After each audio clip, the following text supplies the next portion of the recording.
check out Calderon Boxing on YouTube.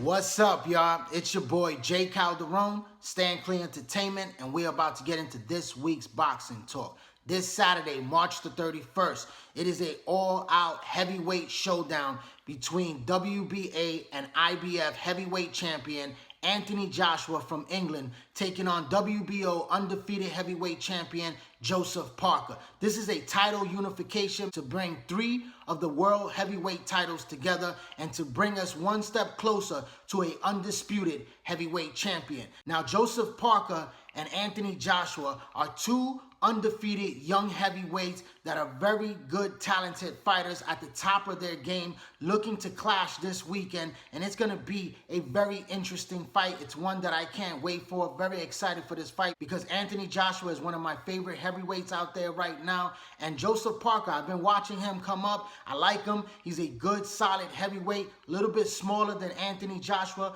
but Joseph Parker has one of the fastest hands in the heavyweight division. He has good, solid boxing skills, good, decent punching power. He's not a big knockout puncher for a heavyweight, but he doesn't possess that one-punch knockout power that Anthony Joshua possesses. Joseph Parker likes to go to the body. He's a very good body puncher. He's one of the most active body punchers in the heavyweight division, and Joseph Parker is going to come in there in very good shape. He has good stamina. He's been 12 rounds several times before in his career, and Anthony Joshua is a guy that has knocked out every single opponent that has stood in front of him. Can Joseph Parker survive the onslaught and the punching power of Anthony Joshua? That's what we're going to find out, because if Joseph Parker could work the angles, use that hand speed, and box beautifully to go into the deep waters, into those rounds where it's 10, 11, and 12, and Joseph Parker is winning on the scorecards, can he survive? Everyone says that he has a very good chin, but who has he faced throughout his career that is a big, hard-hitting puncher like a guy like Anthony Joshua? Joshua has the punching power factor in this fight, and he could take out Joseph Parker at any time if he's able to hurt him and put him down. We know that Joshua has more of a vulnerable chin. That's what makes him exciting, because he can be hurt. He can be dropped. We've seen them before against Glitchko where he was dropped in his fight, and we've seen them against guys like Dillian Whyte and other fighters where they have been able to catch him and rock him in several fights. But Joshua possesses a very good jab.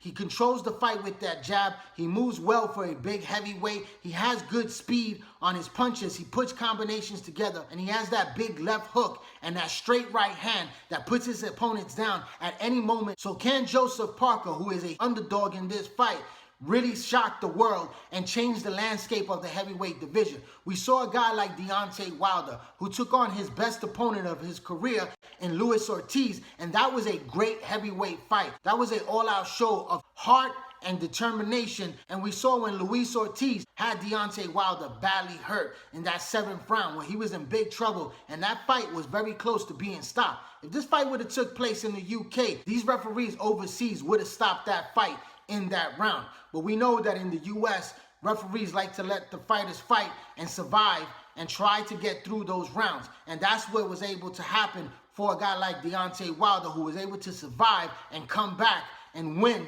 in a late round stoppage. Now, if Joseph Parker gets hurt in the same manner in this fight right here against Anthony Joshua, this fight will be stopped. But can Joseph Parker, who has had stiff competition, good solid competition, be able to rise to the occasion and really dominate a guy like Anthony Joshua, who is a big, strong, physical heavyweight? I know a lot of people say that this man is juicing, but I believe there are more strict drug testing protocols in the UK than there are in the United States, where these guys get more of a yearly round drug testing program over in the UK, where their fighters do not come up as dirty as they do here in the US. And that's not knocking my country, but let's face it, there is a lot of drug cheating going on, and there has to be more stricter drug testing going on here than overseas. We know that guys like Alexander Povetkin, who's going to be fighting on the undercard against David Price, has come up dirty several times because he fights in Russia and he has been caught using steroids. Now he looks to be back on track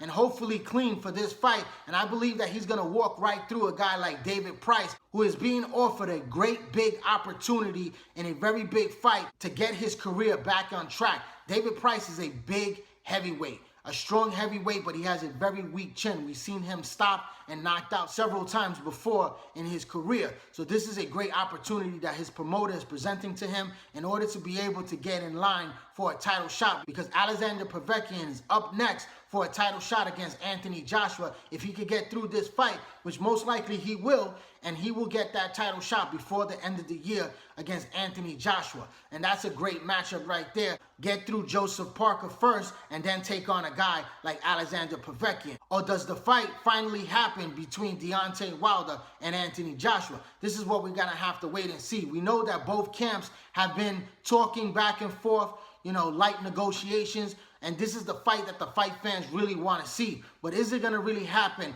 later on by the ending of this year? First, AJ has to get past Joseph Parker, and this is no walk in the park. I believe Joseph Parker will put up a competitive, good fight. But as the fight goes on, I think AJ, who has had stamina issues before, they say that he has come up heavy in his last fight.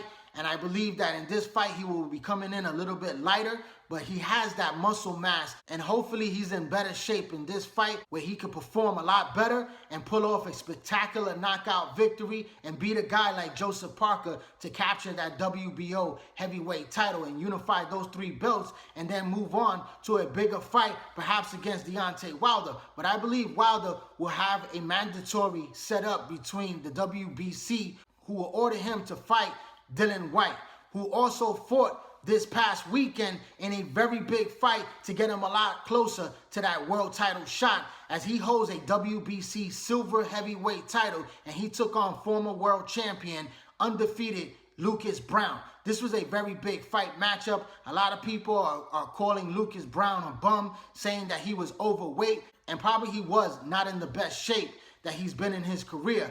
But this guy was an undefeated fighter, a guy that was a big, heavy puncher, and a guy that was perhaps a slight underdog coming into the backyard of Dillian Whyte. He also came a little bit slight heavier than he has in his previous fight, but he looked superb in his performance against Lucas Browne. I got to give Dillian Whyte a lot of credit. This guy came in there looking very sharp with his punches, letting his combinations go, landing the left hook, the straight right hand, and he is a very, very good body puncher.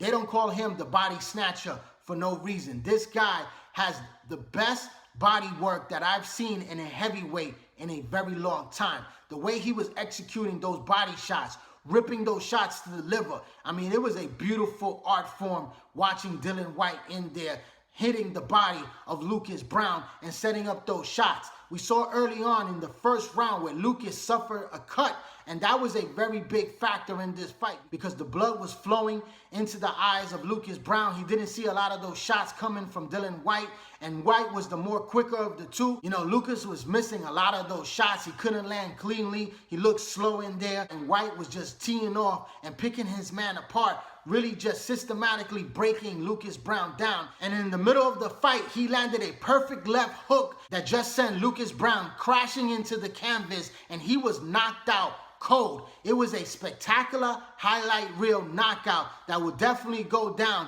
as one of the best candidates for knockout of the year when it's all said and done. This was a great performance by Dillian Whyte.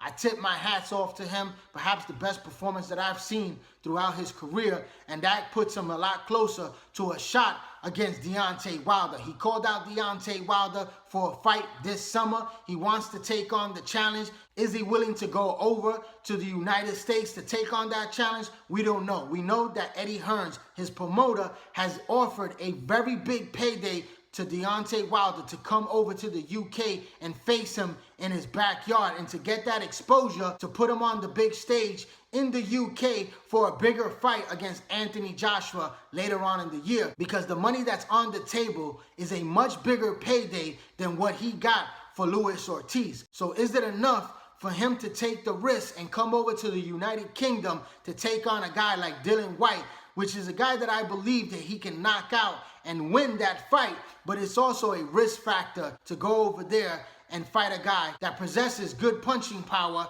and also is a very good body puncher, and it will make it a competitive fight for a guy like Deontay Wilder before challenging for the undisputed crown against Anthony Joshua. Joshua, like I said, he has to get through Parker. That's no easy task, but I believe it's a task that he will come out victorious and perhaps win a unanimous 12-round decision for the first time in his career, or get a late stoppage victory like he did against Vladimir Klitschko. But that's my final analysis and my recap over the fight that took place. Tune in to Showtime, early boxing around 5 p.m. Eastern Standard Time for the Anthony Joshua-Joseph Parker showdown. I would like to thank everyone for tuning into this YouTube channel right here, J. Calderon Boxing Talk. Please hit that little red subscribe button. Put your email information in so you get all my notifications once I drop a new video. Hit that like button, hit that share button, add comments, and also follow me on Instagram, follow me on Twitter,